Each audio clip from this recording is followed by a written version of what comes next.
সালামুন আলা ইব্রাহিম। এই যে 7 সালামের মধ্যে এটি হলো একটি সালাম। এর ফজিলত, এর খাসিয়াত কি রয়েছে এটা আমরা জানবো।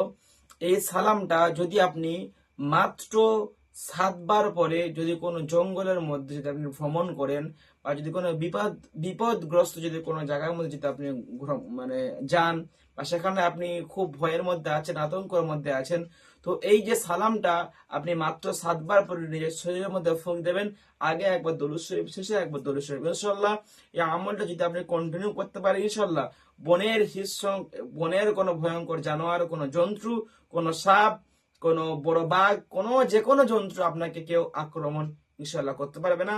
পবিত্র মহান আল্লাহ রাব্বুল আলামিন অবশ্যই আপনাকে ইনশাআল্লাহ সেভ করবে। ইন্নাল্লাহ আলা কুল্লি শাইইন কাদির। যিনি সর্বশক্তিমান, সর্বশক্তির মালিক, যিনি আল্লাহ, অবশ্যই আপনাকে সেভ করবে যদি আপনি এই আমলটা করতে পারেন।